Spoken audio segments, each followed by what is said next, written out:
as we have seen in videos before, it is the oscillatory movement of free edge of the tape. So we can write the oscillatory equations with following boundary conditions. And according to this book, this has the following frequency solution. So we can use this equation, like nu with lower index mn, to find the theoretical frequencies. To obtain the experimental frequencies, we added the microphone to our setup, so we can record the audio and analysis.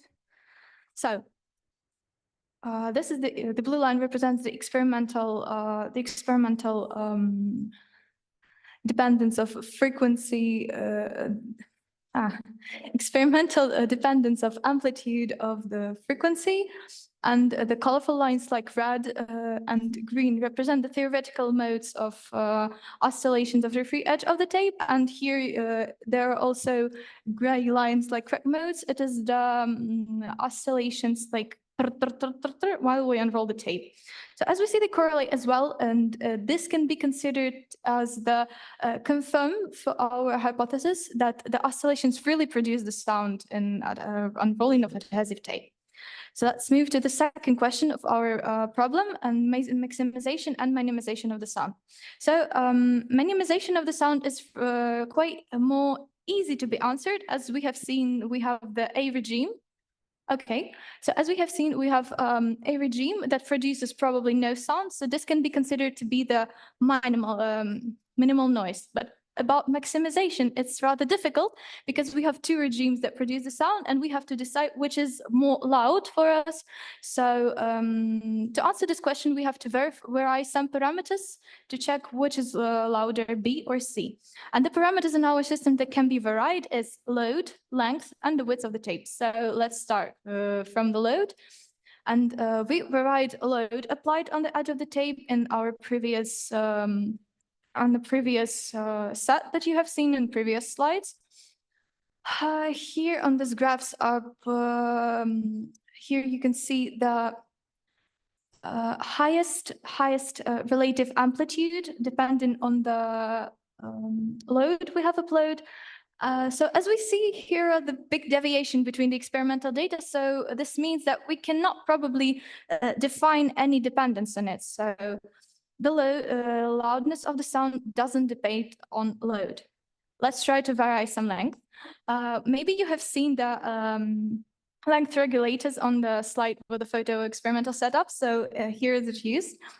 The green zone represents the B regime. The red zone represents the C regime. And what's more interesting, that's a really interesting result that we haven't seen in any theoretical papers. The loudest zone is the transition zone between B and C. This is qualitatively can be explained like with like a combination of these zones. So just to conclude this, we can put the conclusion that the loudest zone is the transition area between B and C. Then we try to vary some length. I'm sorry, to vary some width. By cutting the tape like this,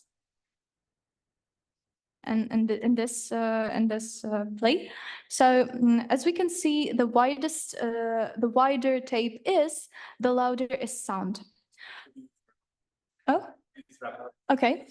And the final dependence is the dependence on speed, as we have seen that the tape accelerates while it's unrolled. So the upper graph is the dependence of angular speed on time, and the bottom graph is the loudness on time dependent. And here we see the same result, that the loudest zone is the transition area between regimes B and C.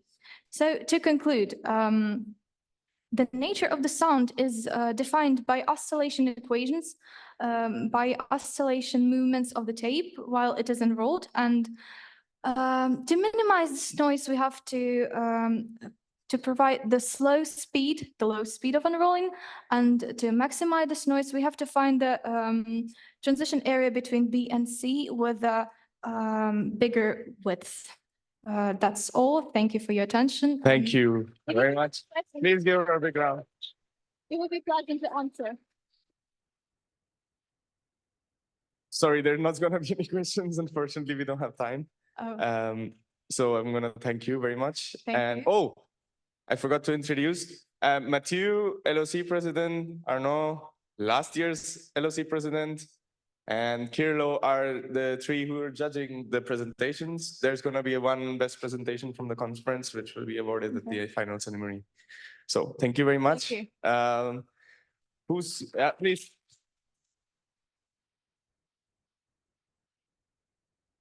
This is why I like the conference. You don't get to sometimes see such great presentations. Thank you very much.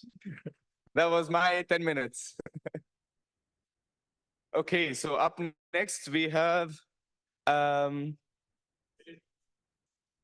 name was somewhere here.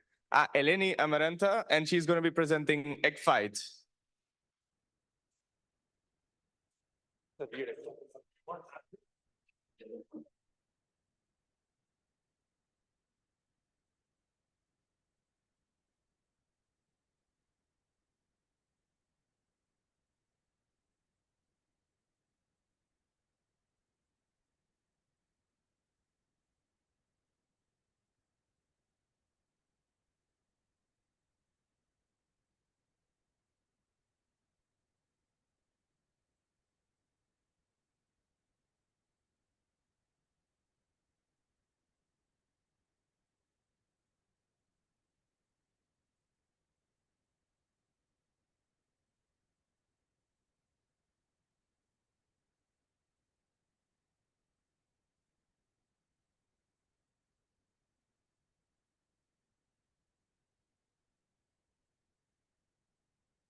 Presentation.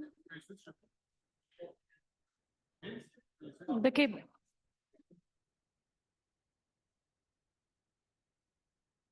Hi, my name is Amaranta Angelopoulou. I'm from Team Greece and I'll be presenting problem 13, the egg fight.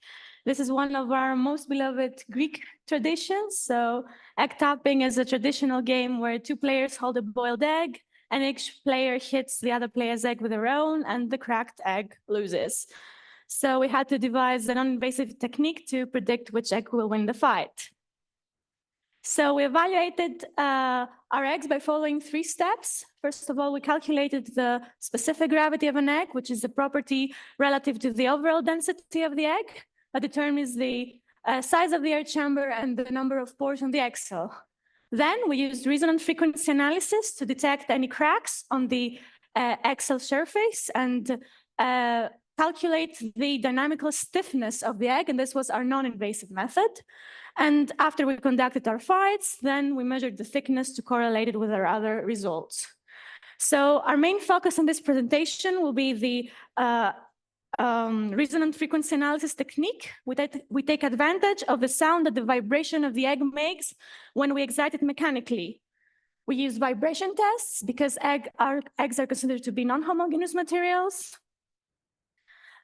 And we modeled the egg as a mechanical structure to study the basic deformation shapes when excited mechanically to detect its resonant frequency. So when you, I'm sorry, so here the pink plane is very important for our experiment and it's named like the equator zone.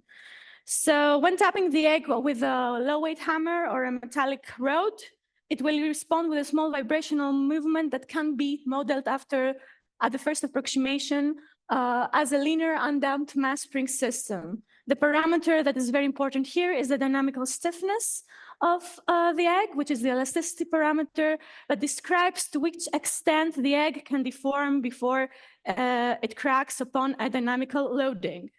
And a little bit about the specific gravity. As I said, it's a property like the overall density of the egg. It can be estimated with Archimedes principle. The lower the specific gravity, the hollower the egg and the thinner the egg cell. So we need a high specific gravity, and food density says above 1.06. Okay, moving on to our acoustic frequency analysis. So The vibration test involves exciting an egg at the equator zone, and the energy acquired is dissipated in a free vibratory movement. So during a very short period of time, stress waves dissipate through the surface of the egg cell, and these waves cause a standing wave to form, which is damped out in time, and the energy that is applied to the structure is amplified at the resonant frequencies. So here you can see at the right picture, the signal of an intact egg. You have very prominent frequencies, and here you can see the defected egg. So even qualitatively, you can assess which egg has a problem, which egg has a crack, just by seeing the signal. What happens is that we consider the egg to be symmetrical around its long axis.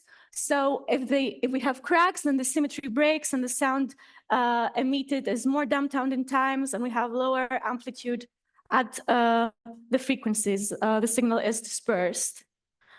We also use the vibration method to calculate the dynamical stiffness, as I mentioned, according to this equation. So let's talk about our experiment. First of all, we calculated the specific gravity using Archimedes' principle, calculating the mass in the air and the mass of the egg in the water with a spring scale. And then we conduct our vibration tests. We used a lot of eggs, hit them at the equator zone, and then recorded the signal. We did that 3 times at 3 different places of the egg to see if we have any cracks. And we used like one of them in order to calculate the dynamical stiffness parameter. So,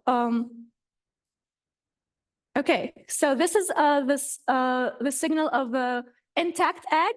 As you can see, we have a lot of prominent peak frequencies that correspond to different vibrational modes. So which one do we choose? According to literature, the frequency of the cell is around 1,724 hertz. So I only use the peak frequencies at this range in order to be able to compare my eggs. So this one. Okay, and now you can see how we actually saw if there are any cracks. The right picture is of an intact egg, and the left picture is of an egg that had a very obvious crack. So as you can see, the difference is huge. So the middle one, we saw that there was a crack that we could not see with our eyes, so we guessed a micro crack, and that's how we assessed if the eggs had cracks. So when I conducted our fights, I used only one parameter in order to try and predict the winning egg, and this was the dynamical stiffness of the egg. But before I tell you my results, I'll show you the correlations. This is a heat map that shows the correlation coefficients. This is linear, and the next one will be like just monotonic. As you can see, we have a very good correlation between the dynamical stiffness and the thickness of the eggshell. So as we expected, the thicker eggshell means like a higher dynamical stiffness, a better egg. I also circled this specific gravity correlation with the frequency because, it has a small value, but sometimes small values can be important. And here you can see clearly the correlation between the thickness and the dynamical stiffness. It was actually a very good result. Here you can see the graph between the specific gravity on the x-axis and the dynamical stiffness. There's no specific relation, but we can observe that the eggs with a high dynamical stiffness also have a high value of specific gravity. So that gives an indication that specific gravity can be a good parameter to check, but not so important to give us a relation. Oh, and spoiler alert, these were my results. So we conducted 160 fights, I don't remember, 40 fights, sorry, 80 eggs, 40 fights. Was able to predict most of them. And just a few remarks from my experiments, my intuition was right, the best way is the dynamical stiffness because it includes all of the other parameters. Acoustic resonant frequency analysis depends also on the volume, the density, the geometry, everything. So it kind of includes all, not with the same accuracy as if you measure the curvature, but still. Cracked eggs may win the fight if the crack is on the opposite side of the collision location, which was actually very interesting for me to notice. And something about my false predictions, they were mostly on fights where I had already used one of the eggs at the first fight. So this indicates that the resonant frequency of the egg will change drastically after this first shock of collision. And maybe in order to have a good prediction, I'll have to measure the resonant frequency again or have more weight for the other parameters. So if I have to give you a tip to win the game, if you ever come into Greece during Easter, just hit it with your spoon and listen to it. And if I have a bit of time, kind of like maybe make a guess, I'm kind of out. Almost done. But Okay. Go ahead. Okay, so would you like? Oh. So I will try to predict the fight. I'm a bit out of practice, but I'll give it my best shot.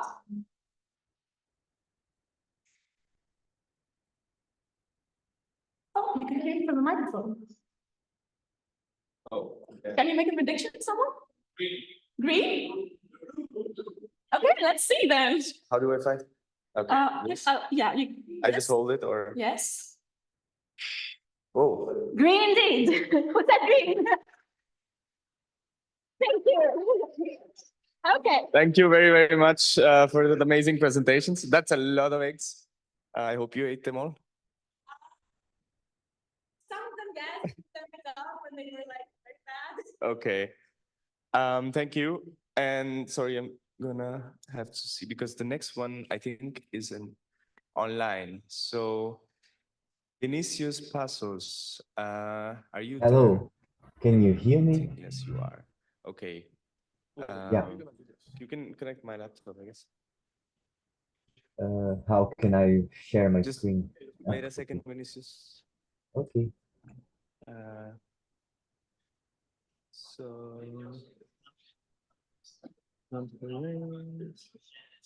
this is Passos. Okay. Can you connect this one? Vinícius, can you share your screen, please? I'm not able to do that. Just the host can share the screen.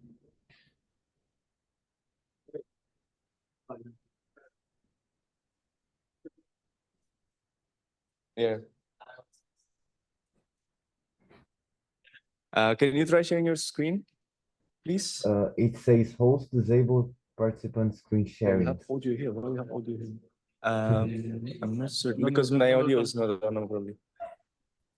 Why is not? It should be. Some technical problem, right? This is from my phone. Can you try? It should be this. Should we do this instead? Can you connect to the?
Now I can't hear you.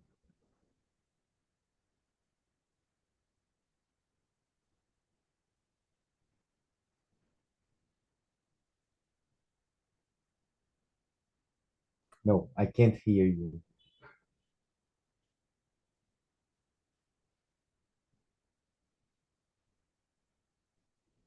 Like you'll hear this mic. No, Oh, okay. now I can hear you. Yeah. Okay. Let you figure this out. So I'm gonna call the next one Okay. for the while. We need the AI system to figure it out. Oh, it's not in the list actually. The other list. So, yeah, this one I know. So, Daryna, can you come for the presentation while we are figuring out the offline stuff? Can you text him? And just write. It's not in this list, so I don't know what she's presenting. It's on the announcement. No, that I know. I was looking for the name of the presentation, which I have a different list for. Wait, what are you presenting? Anti-bubbles. Okay, great. She's not speaking. Oh, yes, I can. Can you hear me?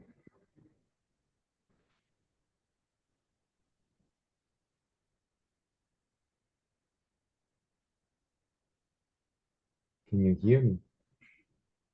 Okay. It's easier, yeah? Yeah, I think so. Oh, it's worked, yeah.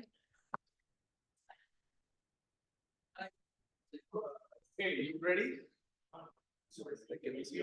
Oh, no, you can't. Because probably. Sorry, I had to double it. Good. Yeah. You wanna put? Yeah. Okay. Your time starts now. So, hi everyone. Welcome to IPT conference. My name is Daryna, and now I'm ready to present you problem number 15, anti-bubbles. And to start with, I will recall two problem statements. So we have to obtain anti-bubbles, such an unusual phenomena. Then we have to investigate it and maximize parameters, which include size and lifetime of an anti-bubble. So, considering my structure, I will conduct a primary analysis so we can see what antibubble is. Then we will go to theoretical and experimental investigation. And after that, we will conduct some optimization of size and lifetime. To start with, I hope everyone remember what the bubbles is. It's kind of air, between is liquid, inside is air. So it's quite usual thing. And I will report about antibubbles, which is a liquid trapped by a pocket of air, and it floats inside of a liquid. Interesting thing, so I will show you what is that. We divide this phenomena into three parts: a formation part existing inside of a liquid and destruction part. Here, the antibubbles are colored by some colorant to be better observed. Considering our experimental setup, so I used adjustable pipette to control height, different parameters, and also have variable drop volume. And also I use source of light to obtain sharp images for further signal processing. We used to make antibubbles by slowly dripping some water inside of solution with surfactant, and we use a dish soap as a surfactant. So in our experiment, we write height of drop, size of droplets, temperature of solution, and self-concentration. To start with, I also try this phenomena with different liquids. So I tried water and doesn't see anything. Then I tried soap solution on top and water as liquid in container, and it also doesn't work. And my preference was kind of salty water inside soap solution. However, this solution was used only to demonstrate floating process, and other experiments were conducted by water dripping in soap solution. To start with, I will try to recall two drop regimes. So this is three of them: merge with water, surface reflection, and antibubble formation. And further, I will describe only third regime as it was stated in the problem statement. So a bubble, a drop of water is submerged under water with initial impulse. Then, as a result, water top layer is banded and creating an air gap.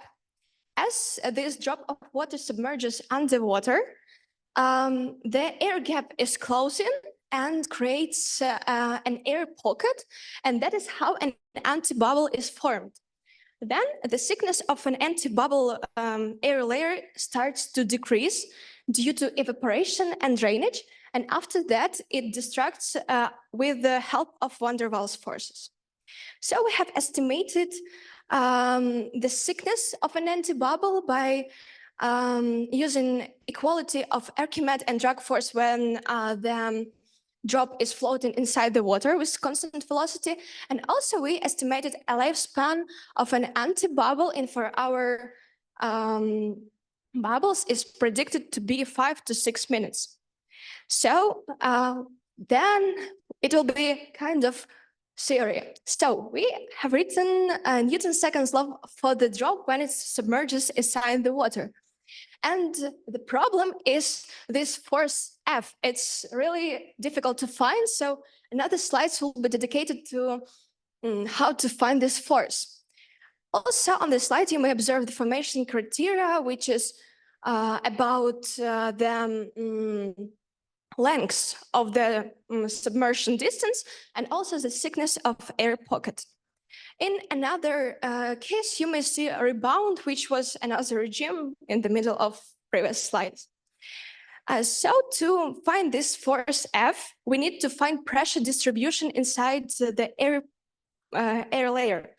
And for this, I have written the Navier-Stokes equation, then velocity profile of air inside the flow.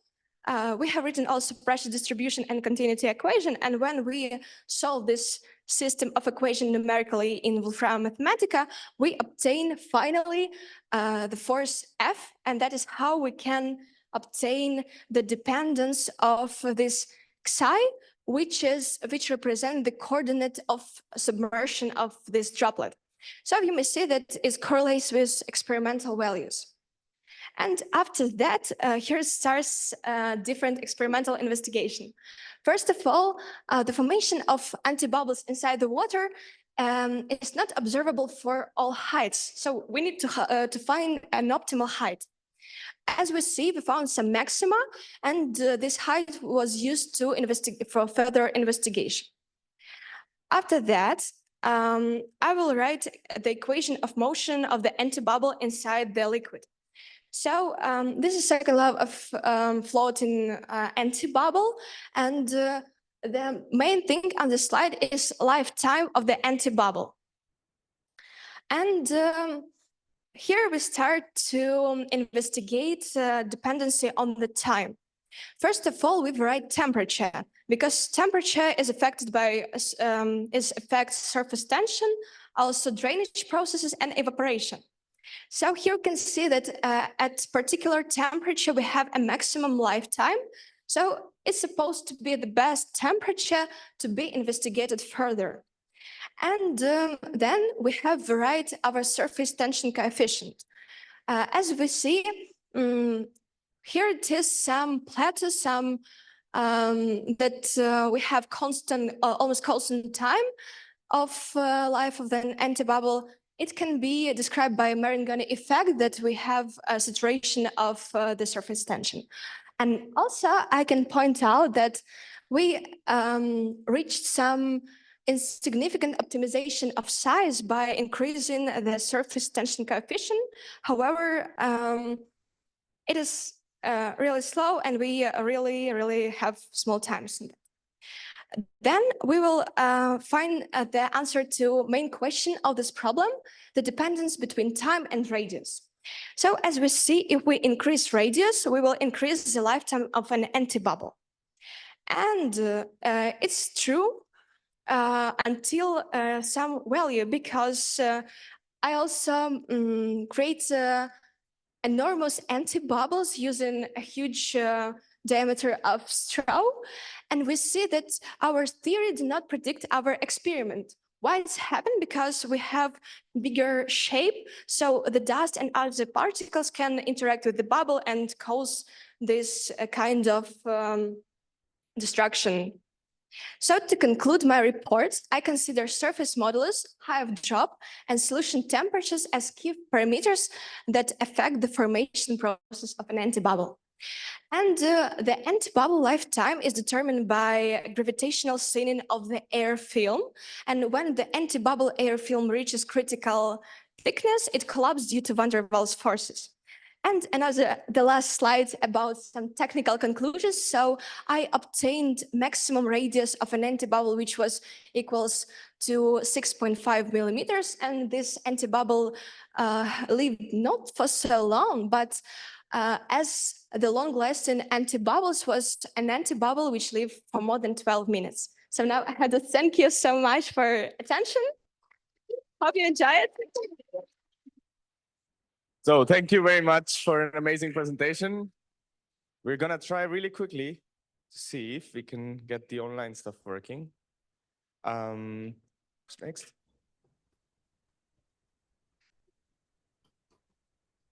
Is Alexandros here?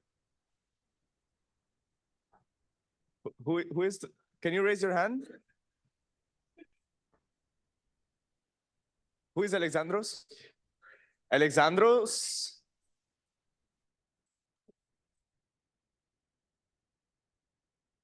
Oh, he wants to. Oh, okay. Then, but he wanted to present solenoid. Oh, okay. Sorry. Then, okay. Next one. Sorry. Yeah. Oh, sorry. Who's next? Wiktor? Ah, there you are.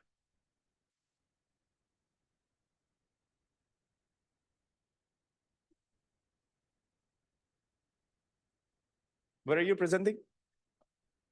I think I should have it. Oh, what? You're Wiktor? Bright spots. Okay, great. Bright spot. Just give us a second. They don't understand with this thing in their hand. Sorry.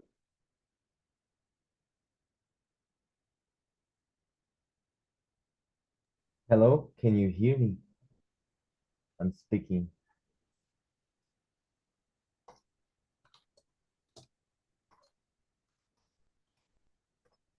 Hello?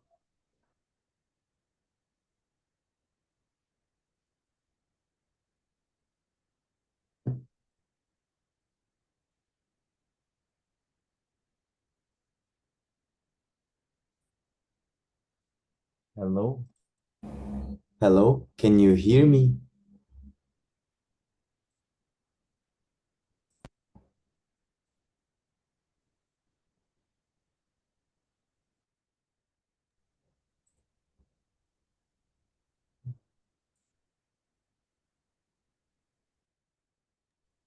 Hello? Hello? Hello? Hello? Hello? Hello? Hello? Hello? Hello? Can you hear me? 1, 2, 3.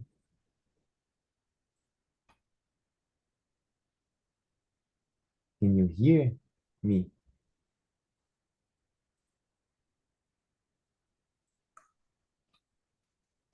Can you hear me? Vinícius?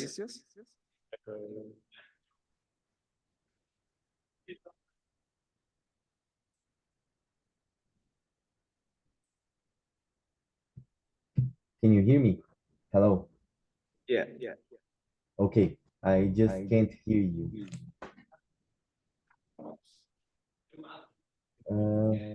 I'm not able. It says host disabled participant screen sharing.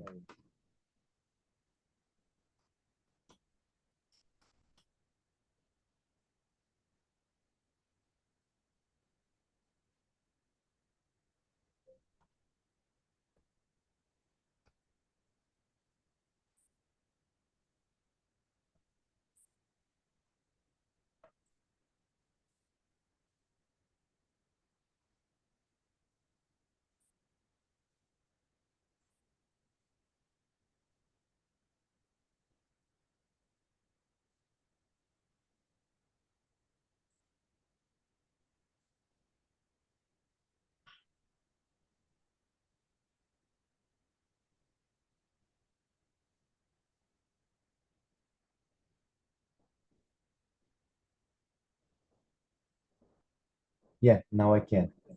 I'm gonna present it. Can you see my presentation? Can you see it? I can't hear you. Oh, okay. I have it started now. Okay, I'm gonna start. Hello, my name is Vinícius dos Passos, and I'm gonna present you the problem number 9, the bright spot. In its problem statement, it says that when we look at an object and a 3D object, we can, by its shadow, see some pattern. And the problem asks us if we can know the geometry by the shadow pattern. Okay, trying to know and see what happens there, we can start with some 2D cases. In general, we can try to explain diffraction through light wave explanation, where we can use a really field explanation to try to see what happened when we pass light through a circle, for example.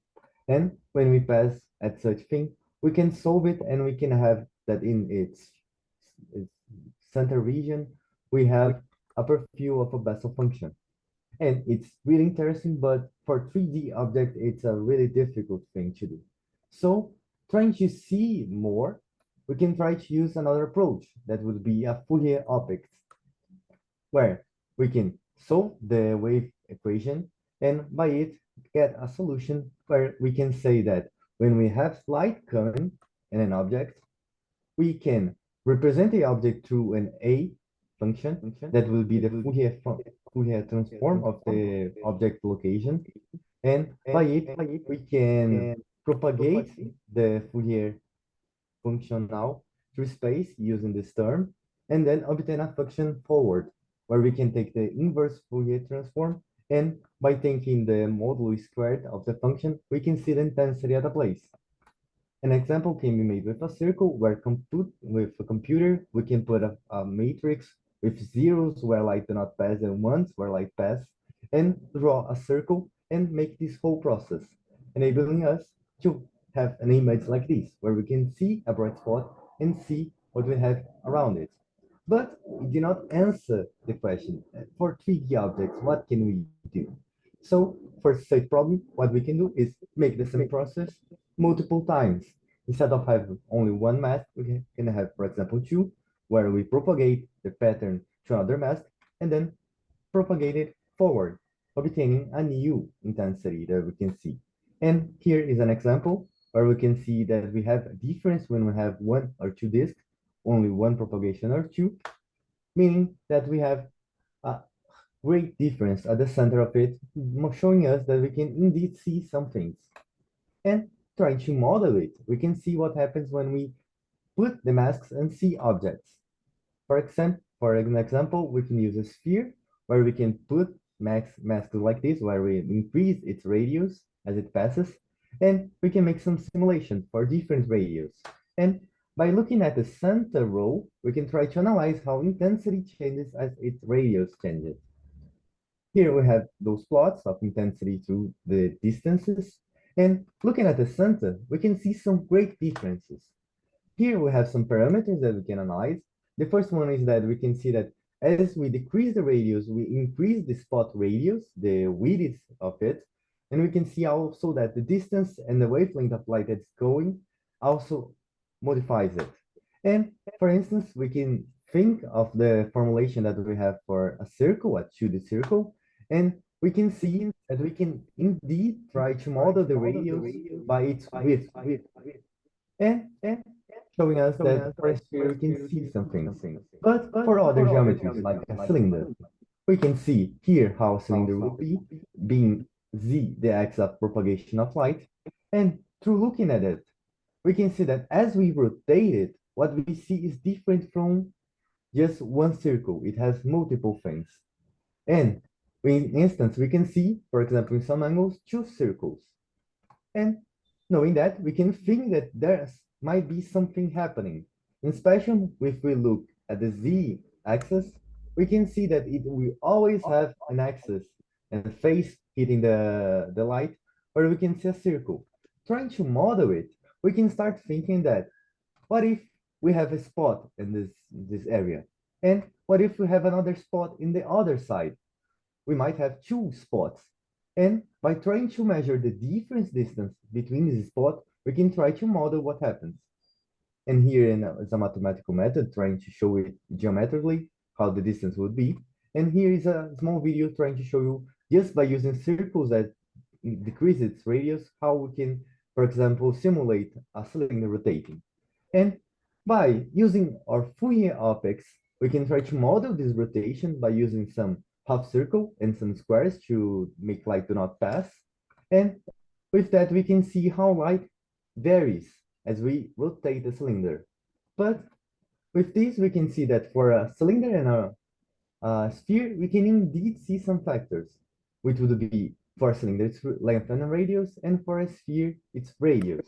So trying to show how we can be sure of this, we made some experiments using some aluminum laser and passing light through it using some lens to trying to increase the spot area so that we can indeed pass light through our object, and using a tower to a micro servo or rotating to rotate our objects, and using a cell phone camera to take photos of the pattern that would be seen in this paper, we can try to make some simulation like this. And for such simulations, we can use a Python code to find in the center what is the brightest spot and make a medium trying to see how the spot varies with its radius, shown right in the right.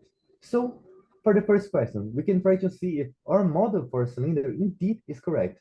In the left, we have video of experimental data. In the right, our simulation. And we can see that, in fact, we see two spots and they follow a distance that is expected.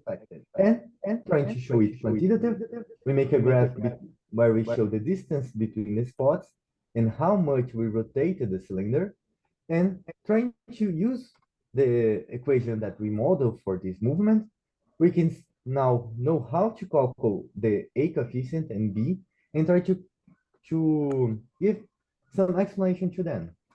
In here, we can see what we would expect using the radio that one coefficient over the other would be the length of one object over the other, and the one that we calculated through our fitting.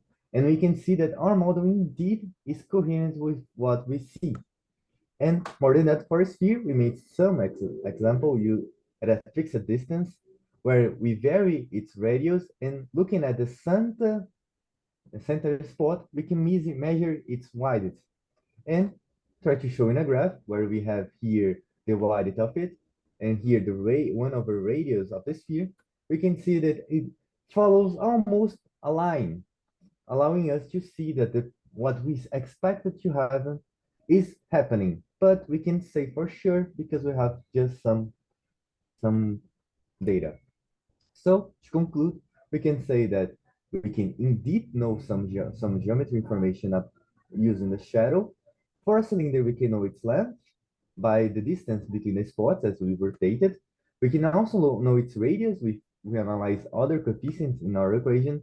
And for a sphere, to the width of the center spot, we can know its radius. And that's it. Thank you.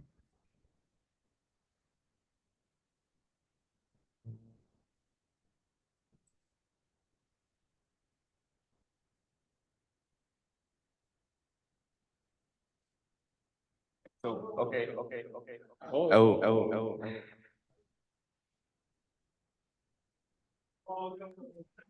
What? Sorry, what? Good, this works. Can you hear me? I can't hear you. Oh, this is gonna work. This is gonna echo from the system. No. So how did you know? I can't hear you.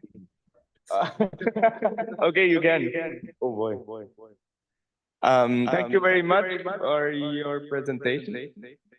And now we move on to the next one. Good. Okay.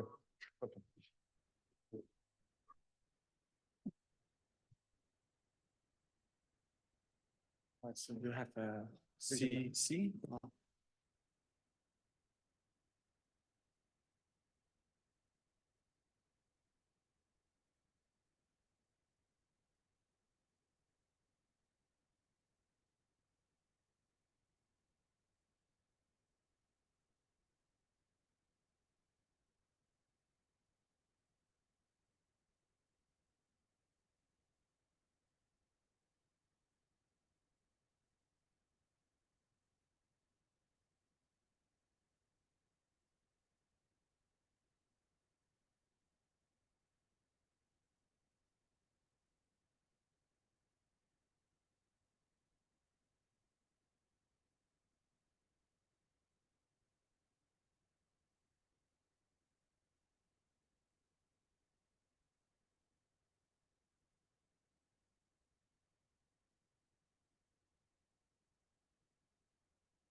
Yes.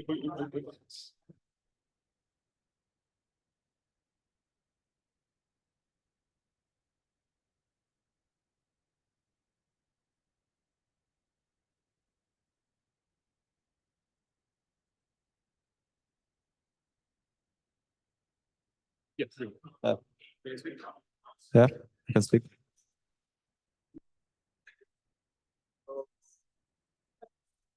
We have Wiktor, Yeah. who's going to give us again another solution for the bright spot, and your time starts now. All right. Hi, I'm Wiktor. I wasn't expecting. I wasn't expecting two bright spots, one after each other, another. So, to be honest, we started with the same thing. Like we did Fourier optics. So we basically made a diffraction simulation in 2D using spectral methods to propagate our wavefront through z-axis. So we can make as many shapes as possible to test many different diffraction patterns. And it's basically the same thing as in the presentation before. So we basically have Helmholtz equation, which is equation that describes the monochromatic wave. And we used the same methods to propagate it. But I may explain a little bit in more detail what does it do. So basically we decompose through Fourier transform our wavefront to the Fourier domain, and then propagate the wave by multiplying by the propagating function in the Fourier domain to get our diffraction pattern. And that then we do in an inverse, and we get our diffraction pattern. So it's pretty simple.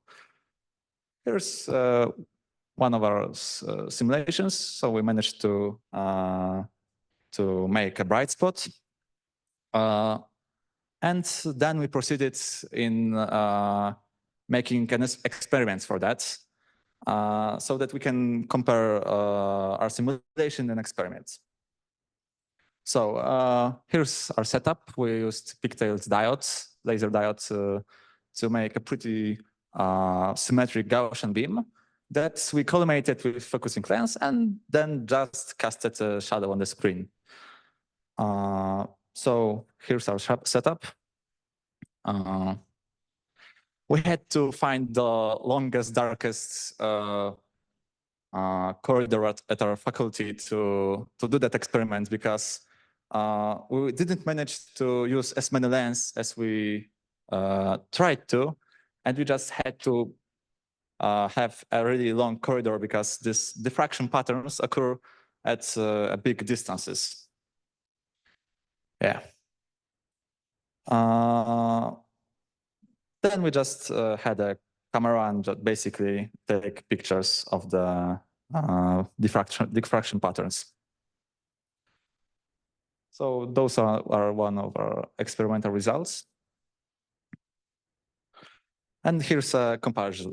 It's not very quantitative, but you can really see that you can recreate the basic patterns appearing when casting shadows of different shapes. But this problem was about retrieving geometry of the shape.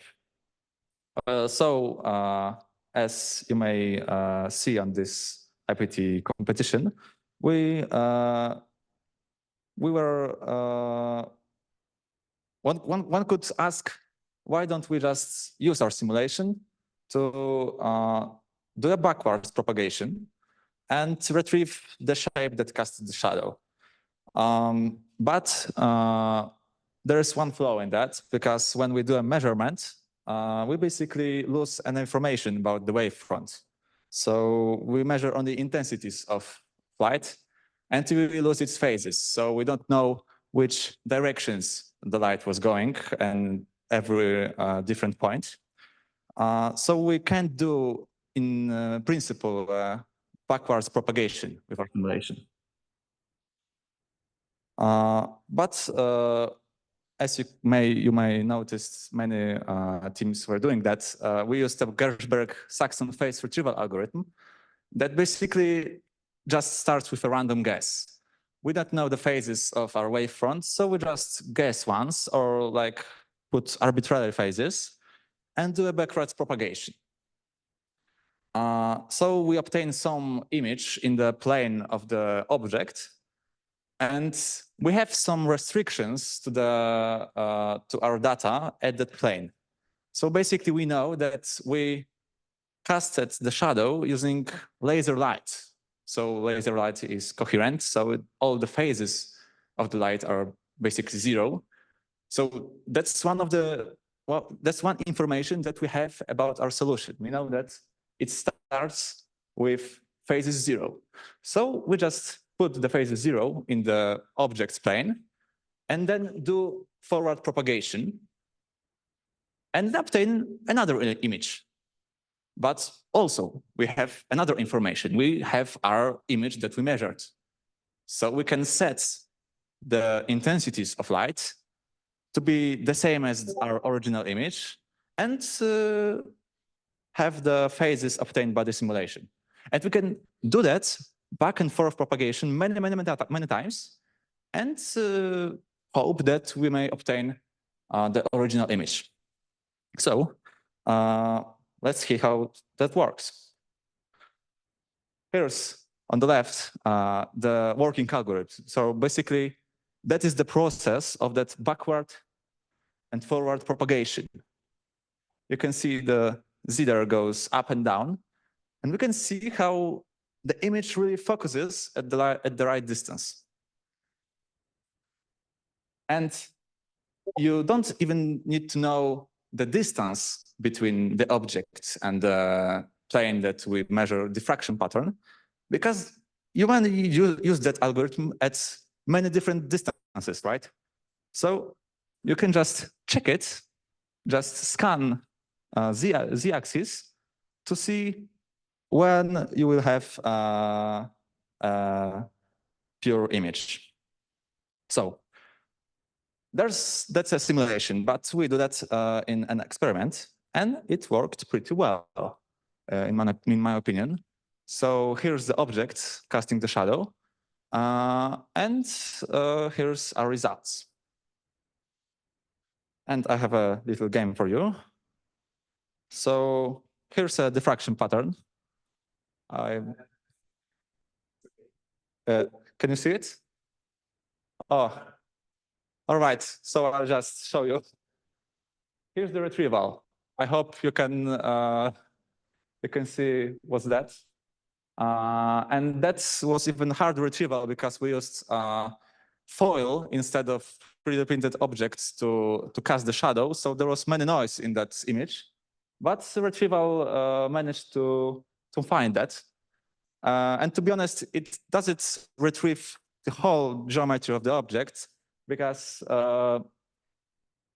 when you see that image, you can see that when you compare those shadows, the object that casted the shadow was a little bit smaller than the retrieved image, and that's because our light was not exactly laser light; it wasn't plane wave, so it was a little bit spherical.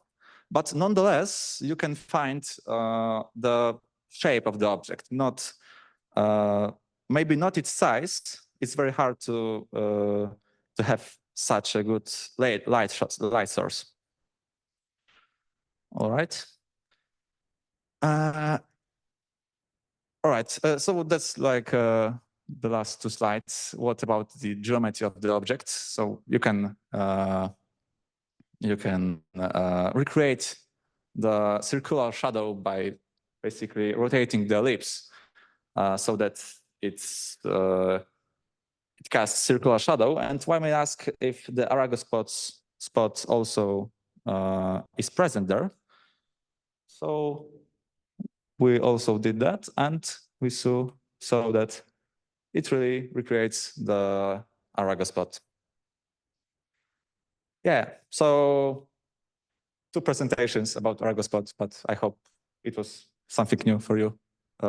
Thank you.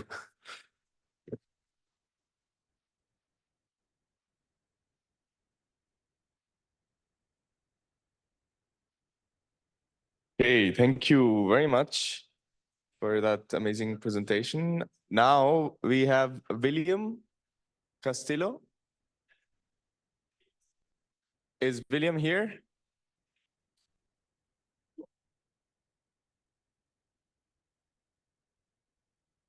Is there any William here? If not, I do, sorry.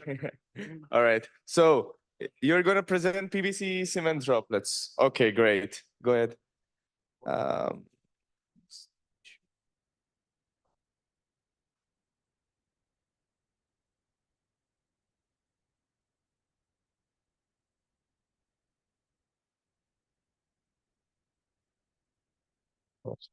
Sorry.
Um, so I'm going to present PVC cement droplets, and my name is William Castillo from the University of Sonora. So the problem states that the material uses a plumb width solver PVC, and it asks us for explain the physical mechanisms that cause the peculiar motion of the droplets, study how the shape of the droplets impacts the rotation, and if you can create some droplets that can propel across the water instead of rotating. The approach I took at first was to know the chemical components we have, and doing some investigation. Here's the context. It's a spinning. That's from the video, and this is from my home experiment. It's really sticky, and well, it rotates. The first thing we can see is a droplet that's spinning. It's suspended in the water. The shape alters the spin, and the particles around the medium are affected by the movement. So at first, the chemical analysis we have is the composition of the PVCs. It has mainly 4 components. It's like polyvinyl chloride, tetrahydrofuran, I'm going to say MEC, and cyclohexanone. This said in other words, it's just resin and ketones. Ketones are mainly volatile, so they just try to disappear really fast. Here are more characteristics of these chemicals, and we can see that the polyvinyl chloride is not polar, and the other ones are mainly polar. This is something that we can use in the experiments, because in some solutions it dissolves really fast, and it means something we can see. So the first approach was my intermolecular interactions. So polyvinyl chloride you can create it like 2 poles, like a magnetic thing. but it's not. It doesn't work exactly like that.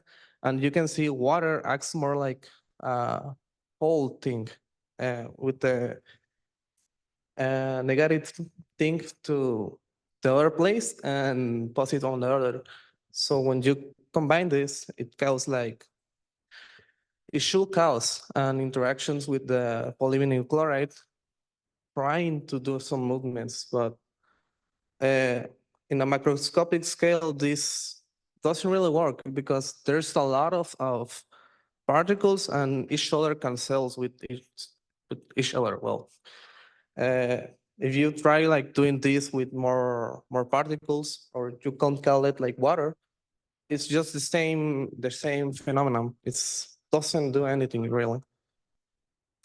Another approach I try to make is to wide osmosis, and it says that osmosis, the passage of water and small molecules across a semi-permeable membrane with net flow from a less concentrated solution to a more concentrated solution.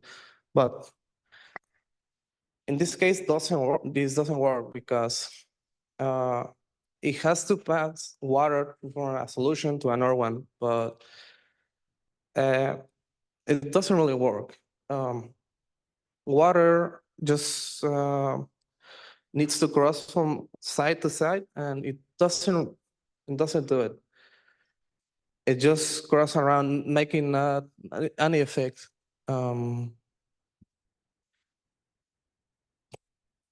So doing this experiment in different substances, we can see different effects. This is in vinegar, and it doesn't move around. It just stays there and tries to move, but just a little. But if we focus more, we can see a little movements in the water, and like right there, something getting out of the water. Moving on. This can be told by the surface tension, the movement, and at first sight we can see that the droplet suspended in water is looking closely. We are going to get 4 things: the movement, the meniscus, the ejected solvent, and the smell.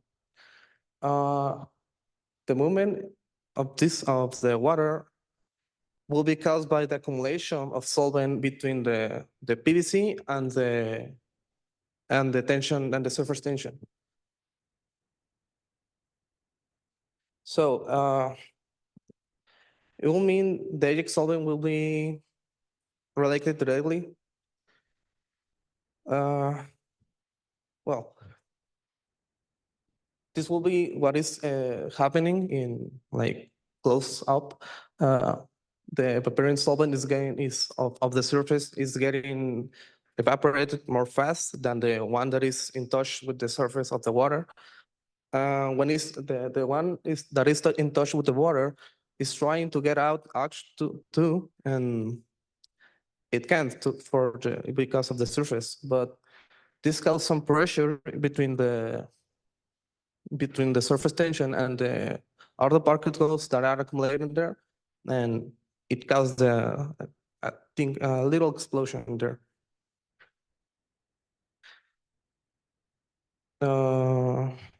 Moving on. When the water was touched with water, it automatically stopped all the movement, causing like telling me that the movement will cessate if the surface tension is low, because when we do the experiment in hot water, and water when it's hot, its surface is reduced, the movement will be slower than the one in regular water. So as you can see, it's slow than the regular. I haven't shown it, right? When we do the experiment board, we have 3 mainly shapes, like a teardrop, a strip, and a sphere. When the drop is like a teardrop, it will be the one that rotates faster because of its shape. And the strip, it has a chaotic movement. it does spin, but it actually moves in straight directions. And the sphere, if you get a total sphere, it's like a total chaotic movement. Here's the experiments. Here's completely there. It spins so fast.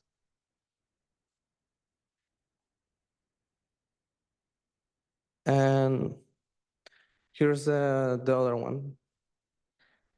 This one is this kind of stick, and it moves really weird, but it does spin too. Well, this is when I did an approach to the movement in the straightforward. You can make a plot by accumulated form in one place. The accumulated thing, well, it's moving straight.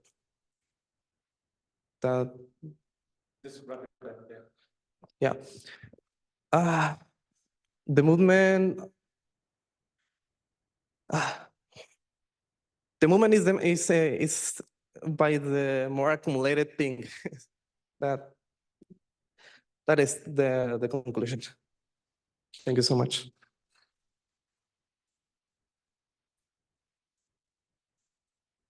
Thank you very much for presenting that. Great presentation. What is happening here? Okay. Well, it's also fun. The next one is, yeah, I think it's you. I cannot find my Discord anymore. You're going to present the egg fight, yeah? You're presenting the egg fight, or? Yeah, okay, please come on.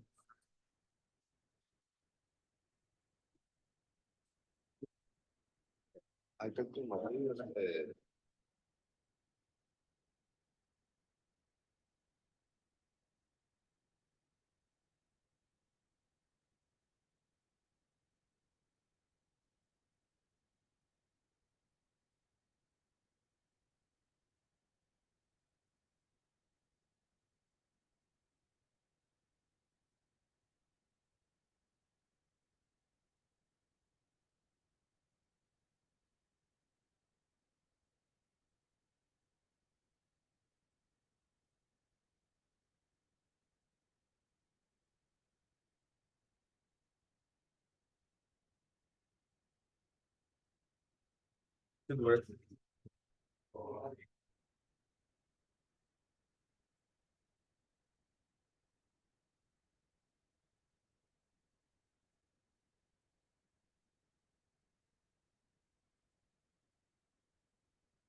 Yeah, you're ready. Ready. That's it. All right.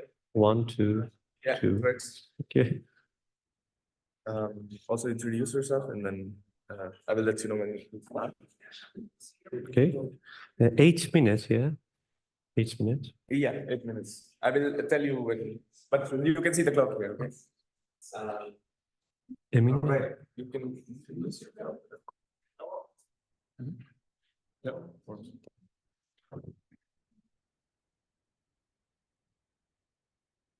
Okay. Please start. Hello, everyone. My name is Mahan Fallahpour. I want to report problem number 13, egg bites. As you can see in this video, egg tapping is a traditional game where two players hold the boiled egg. Actually, one player collision to another eggs and one egg cracking. And the question wants from us to say which one will win. In the first, I give you some information about this game. After that, in theory 1, we talk about the eggshell and how outside of egg can help us understanding this problem. And in theory 2, we go to inside of the egg and how after boiling the material can affect on this phenomenon. And go after that experiment, and in the final, maybe if I have time, I suggest some economical introduction. Okay, we have a egg A, egg B. It's clash to egg B and have crack. We have two parts. Part one is eggshells. We talk about that. And part two, where it's about inside of the egg.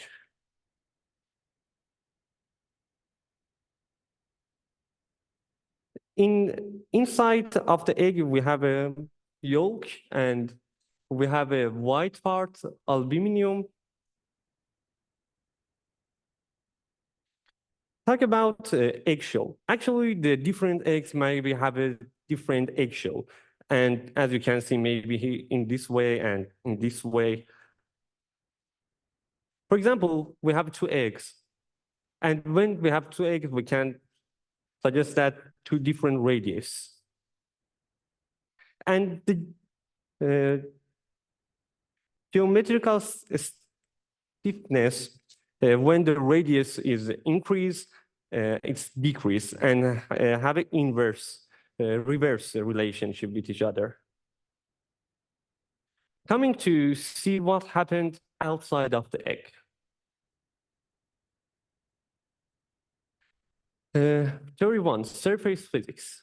Actually, in the first coming to talk about young modulus is the stress divided by the strain. And works like it, and everyone knows that. For example, we have eggs, and we apply first to it. If we divided these eggs in two parts, and we focus to the part that we apply the first to it, we have actually, if you can see these rings, before these rings actually have an undamaged eggs. And after that, the tension is starting. And for different eggs, it is different. And we want to see what's happening really in the geometrical part of eggs. Eggs have a thickness, and we should suggest that. And because of these rings, they apply the first to the eggshell. And this first is equals stress times thickness times number P times the radius of these rings. Coming to see it better, we apply first to it and these rings and first to eggshell and have a angular angle with x-axis, it's alpha. And before it's breaking, before it start to crack, the f cosine alpha is equals to f. But when it's starting cracking, when real egg start crack, actually, when the stress that the egg starts to crack is equal 2 times the Young modulus times the entry required to break atom bonds. You know, energy of atom bonds for breaking. And number P and the C, it's the special lengths of break we're coming with experiment. And this is from Mr. Grace. And when F is equals to this, it's starting to crack. Coming to see it better and analyze it. Okay, we have egg. That's, as I said to you, the R can change for different eggs. We have a different R, and these rings after, for example, different places, apply first. And from the geometric R is equal this. This is, and as you can see in this movie, when the R can change, and all of the parameter relationship with each other. And alpha angular alpha is equals tangent inverse for the derivative r.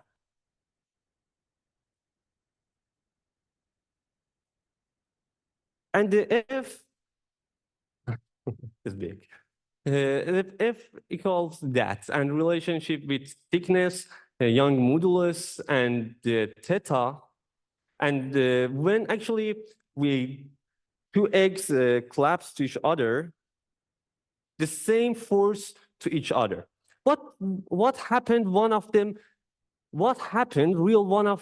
is starting crack. Actually, when the different egg have a different Young modulus and different theta, and which one the F, for example, apply to it, and is it's equals that or more than it, that egg start to crack.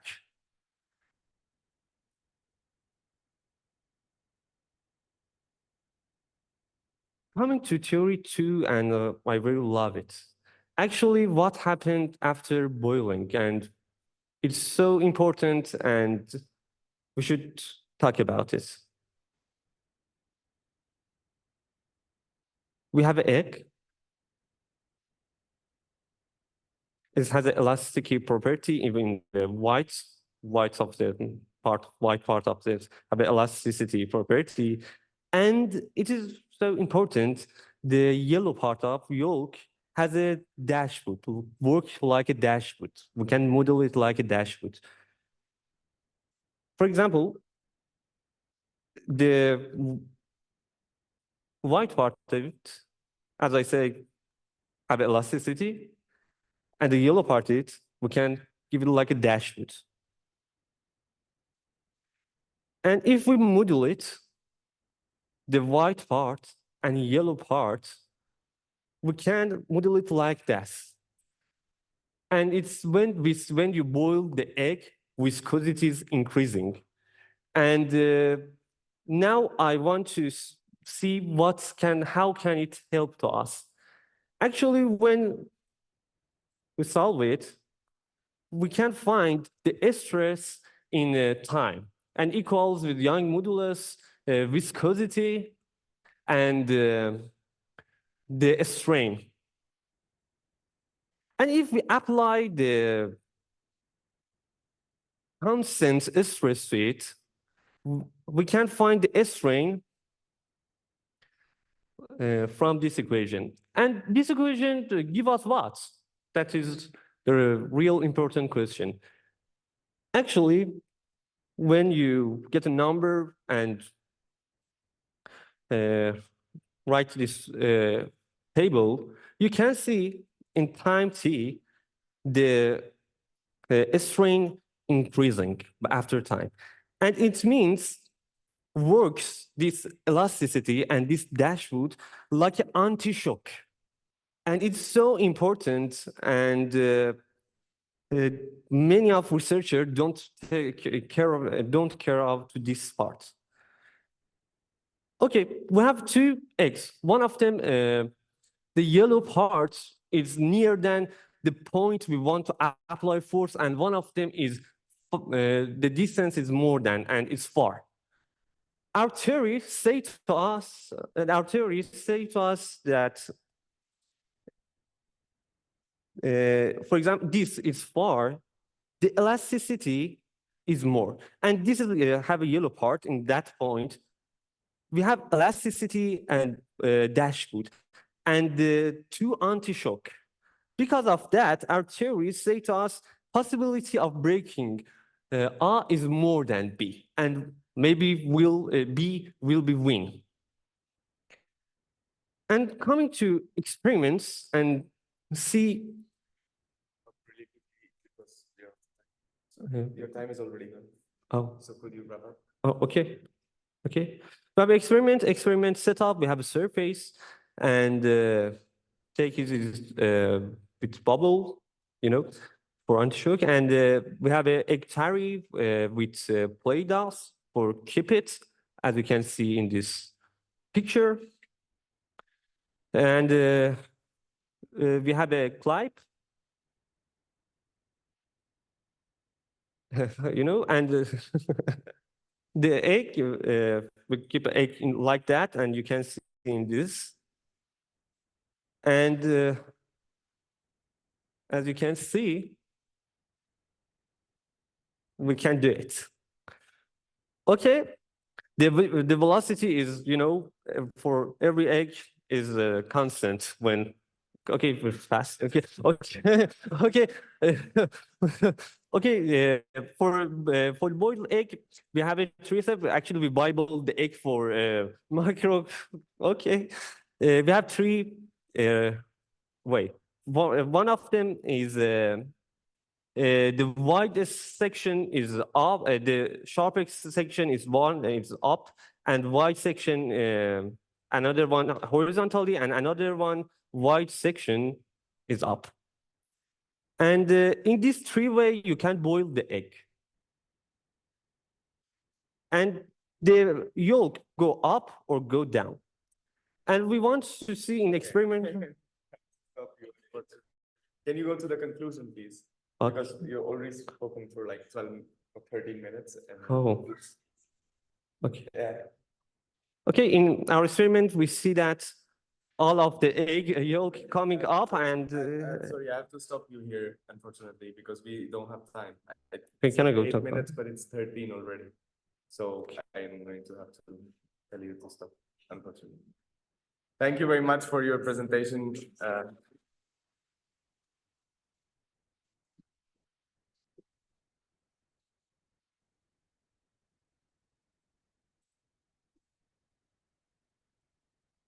Was very interesting.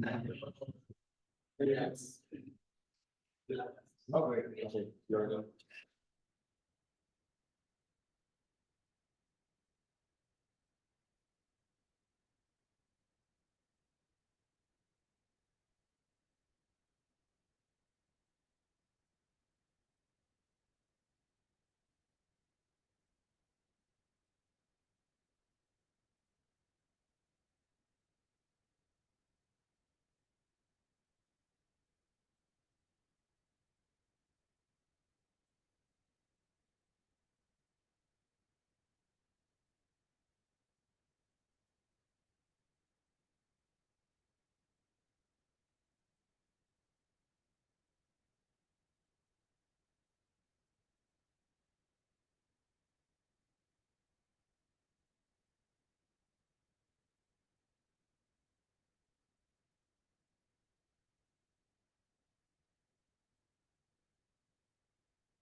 Yeah, I'll just put it in its pocket. And your clock is here.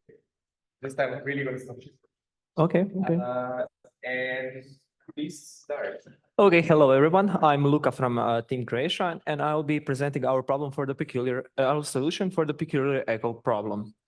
So the problem statement: we have a combination of a clap and a massive pyramid, and when we clap in front of the pyramid, there is sound that's reflected from the staircase, and we hear something like this. You can maybe not hear it, but it sounds like a bullet flying right by you. So like a whoosh sound. Okay, so first thing to do, so we got a recording of the sound by David Lubman, and we analyzed the sound in Audacity with a Fourier transform. So we have the frequency compared to time on the x-axis. And we can notice that we have some intensity around 1.5 to 2.5 kilohertz. So we have equally spaced harmonics, and the frequencies change with time. That's very important because if we hear the sound, you can hear the frequency falling with time. So we see those harmonic frequencies now. For the physical intuition of what happens with the problem, so when you clap, you can there's a pulse, so a short pulse of sound. We can approximate it by the delta pulse, and it goes to the staircase. and it gets reflected from the first step, then from the second step, then from the third step, and so on. So basically, you have pulses coming at you, and they're spaced both in space and time, and that results in a repeated pitch, which is a phenomenon. When you have pulses spaced in time, you can actually hear some frequency. Like if you take a drum and you hit very fast, you could hear some frequency and not just separate beats. And we also concluded that the cavity on top is not important because you get those pulses coming at you, but the sound that's reflected from the cavity comes after the end of the interesting part of the phenomena. By the way, the time is not going. You didn't start it. Yeah, 8 minutes. No, add 1. Okay, so that's what happens if we look at some physical intuition. Now, if we look at the mathematical intuition for it, so the green graph on top, it's amplitude, and we can look at the x-axis as space or time, because the pulses are spaced both in space and time. So we have pulses that are coming at us. Now, for a demonstration, to demonstrate why we hear a frequency in the repeated pitch, I took 3 times sine to the 6th of x, because that's the highest power that Wolfram would compute. And I expanded it into a Fourier series, because you see the graph, y over x, you can see that it looks like spaced pulses. And when we expand it into a Fourier series, you can see we get cosines with equidistant frequencies. Here we have the first 3 cosine members and the constant, but you can see that we do get equally spaced harmonics, which is what we saw in the analysis of the recorded sound. Okay, now this is a model that we have actually took from work by Jorge and Cruz. Now, it's from 2008, but it had some problems that we will discuss. Now, the parameters that are important are the step index. So the first step is number 1, the second is number 2. We have the source height, the depth, height, and the width of the stairs. And we also have the distance of the observer from the staircase, which is actually really important for the sound. The SN is the path of the reflection of each step. So that's why it has an index. And K is something that we call the stair factor. So we use the parameter K is between 0 and 1/2. And you define what part of the width of the stair you're looking at. We will explain that in detail when it becomes important. So here we have like a little derivation, some Pythagoras theorem. The formula is very long, but it's actually pretty simple. So we just compute the difference in the distance between each successive reflection. So that's the alpha SN.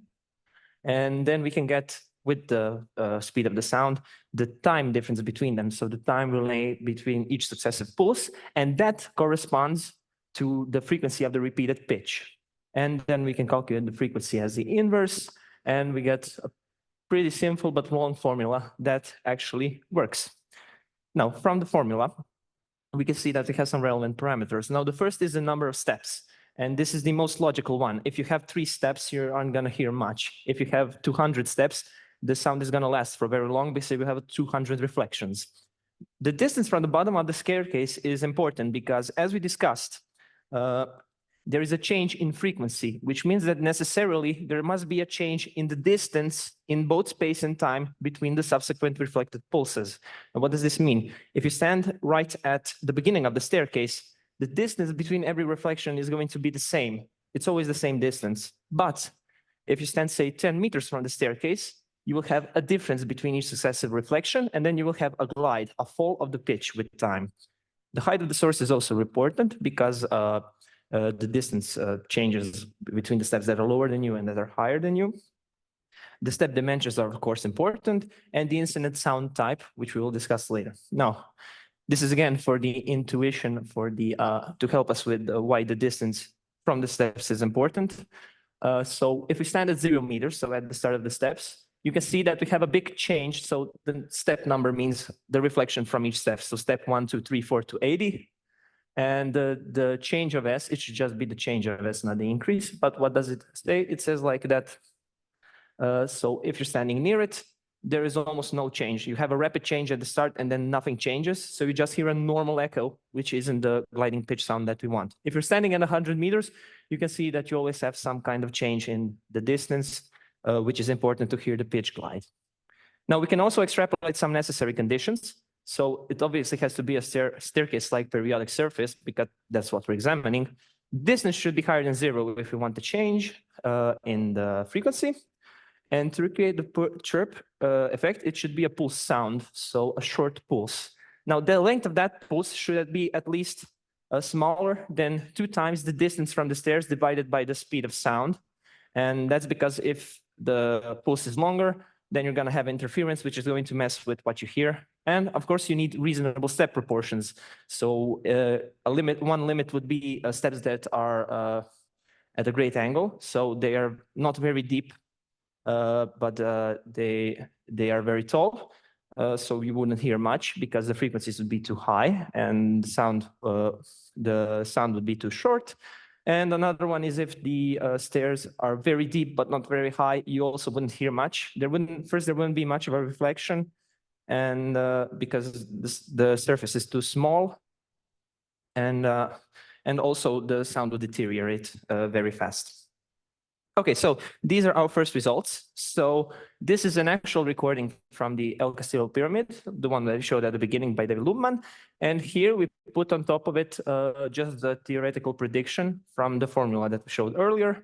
There's a bit of a problem with the fit. You can see that it doesn't exactly correspond. That's because we really aren't that sure about how far away from it David was standing. We couldn't find anything, and that's the only recording we know that is actually from Lubman.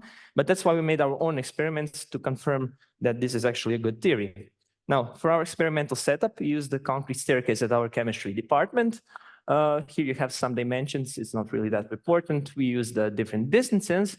The only thing I want you to notice is that you have the middle step. The 16th step is very deep. It's different than the other ones, and we had to account for that in the theory. Okay, this is another picture of some of our experimental setup. This is Nika, she is the microphone holder. This is me, the clap boy, and the microphone, which actually turned out to be really important. And here are some tests. At 7.5, 18, and 24.5 meters, we can see that the graph perfectly coincides with the 7.5 meter recording. There are some discrepancies with the higher harmonics on the other ones, but I think this is pretty good for such a simple theory. So notice the gap, that's from the longer step. So because it's too long, you don't see anything. That's the limit we talked about. And also, I want you to notice that around 1 to 2 kilohertz, there's a higher intensity. And also keep in mind that all the higher harmonics were gain boosted because you really can't see them. It's logical that the Fourier transform would have lower amplitudes for higher frequencies. Now, the thing with the higher amplitudes at 1 and 2 kilohertz, that's because of the microphone characteristic, actually. This is something that Christoph liked a lot when we mentioned it. So you can see that this microphone from 1 to 2 kilohertz has a 5 decibel higher gain. That's why those harmonics are dominating, even though you would expect the first harmonic to be the loudest one. And for the conclusion, so the phenomena is a consequence of sound rays diffracting on a periodic surface. We observe a frequency glide due to the path difference. The relevant parameters are the distance to the bottom of the staircase, the source height, the geometry of the staircase, type and time length on the pulse, and the effect is reproducible. Here's some literatures, and thank you to our sponsors who helped us because our faculty didn't.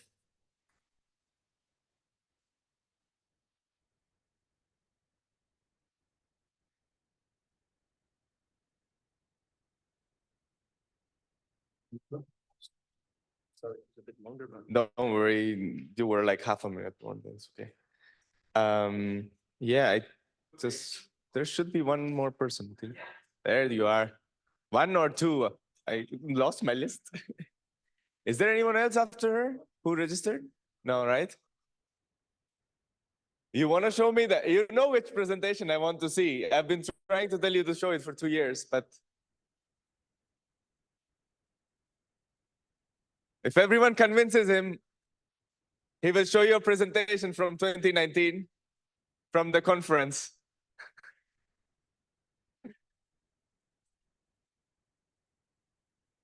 You cannot do it today, but maybe tomorrow, because you're the chair, it will be unfair. Like, you're the part of the committee of the judges.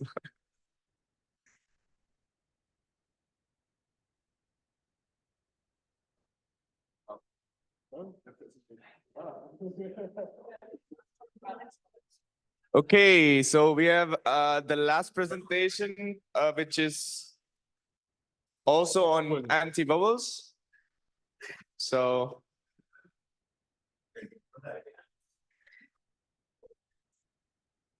Great.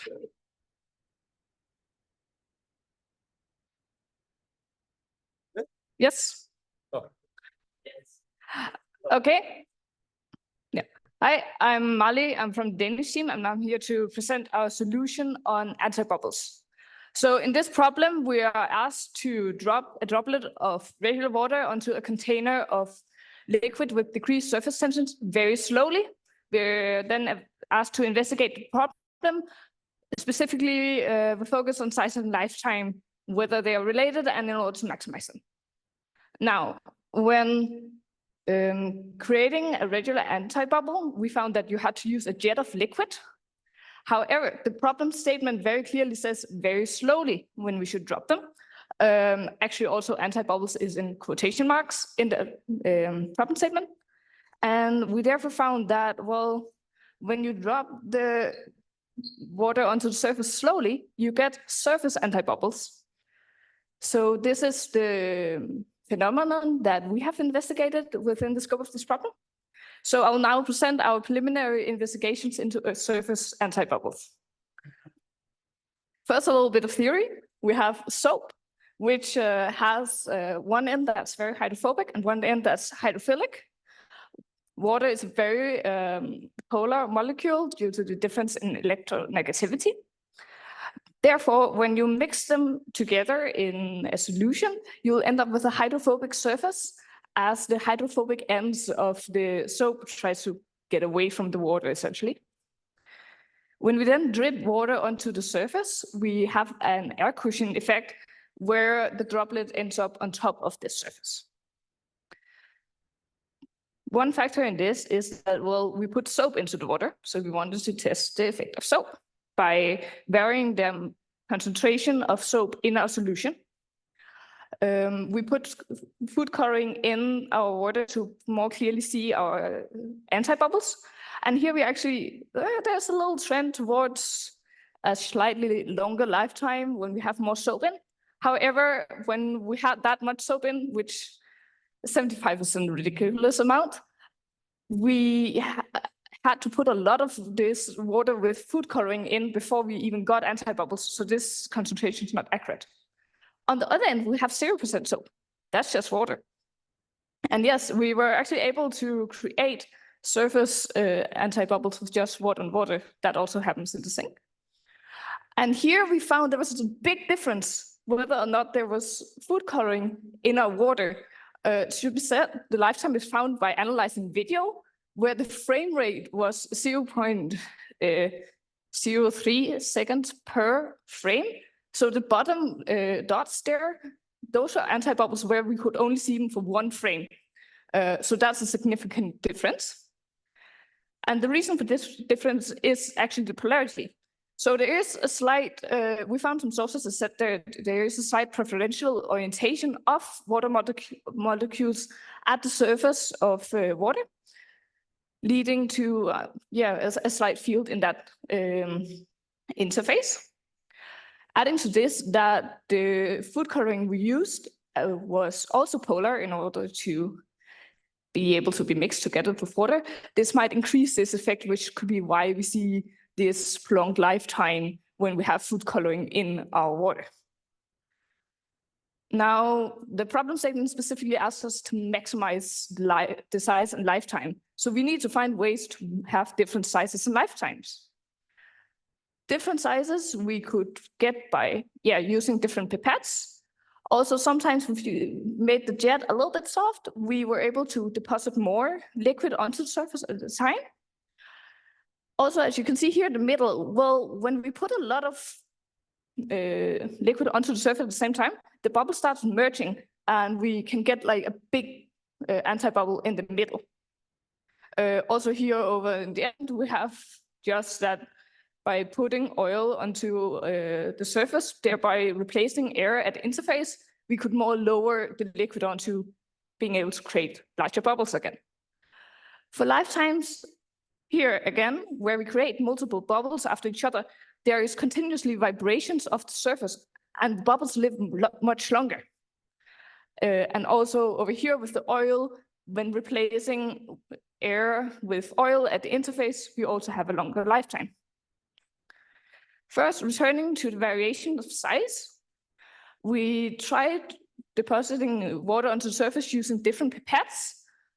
And yeah, it was actually quite difficult varying the size with that. But we did have occasionally that small droplets would essentially split off from the main droplet and skirt across the surface, and those had a much higher lifetime. This could, however, be related to what I said before with the vibrations of the surface. Then when using the soft jet, where we actually just put soapy water on soapy water, we could generally get longer lifetimes, but we didn't actually have a conclusive result in regards to the relation between size and lifetime, because, well, using one method of this, the standard or slightly smaller bubbles seem to last longer, while using a different, the larger ones last much longer, which could also be because we made more vibrations of the surface when depositing the droplets onto the surface. Replacing air with oil in the on top of the water, such that there is oil in between the bubble and the water instead of air. We have lifetimes up to above, like in the minute scale instead of the second scale, which is a significant improvement. Also, when vibrating the surface, as mentioned earlier, we saw that vibrations of the surface when having multiple droplets prolong the lifetime. So we purposefully vibrate the surface using a vibration generator. We see that the bubbles actually go towards the extreme points of the standing waves on the surface. And here we also observe lifetimes up to a minute. And the reason that there is this much longer lifetime could actually be due to hydrodynamic lubrication, where because of the movement between our liquid surface and our bubble, the air doesn't get pushed out as fast.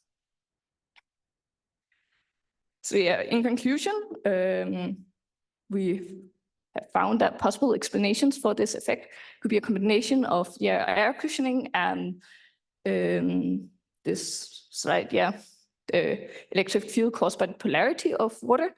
We haven't really found any conclusive results on the relation between size and lifetime, but we have found that we can significantly prolong the lifetime by having food coloring in our water, or by replacing air with something else like oil, and by vibrating the surface. As a little outlook, this project would significantly be improved by having a controlled setup. The pipette was handheld, and so there was a varying height. We couldn't really control how much water we deposited. Also, the temperature was just kind of what was in the lab. We also didn't measure really key parameters for this effect, such as surface tension, viscosities, and such. And then, while there isn't a lot of literature on this phenomenon, it would be a good idea to read literature on related phenomena to see what can be used here. Thank you.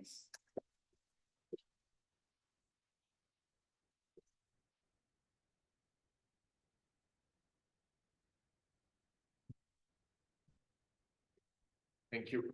Thank you very much for an amazing presentation. And with that, I think we come to the end of the conference, at least in this room. I think that room has one other left, but yeah, thank you everyone for being here, everyone who presented. We were able to hold on to like a little bit, couple of people here. That's great. All right, so you wanted to clap, we can clap.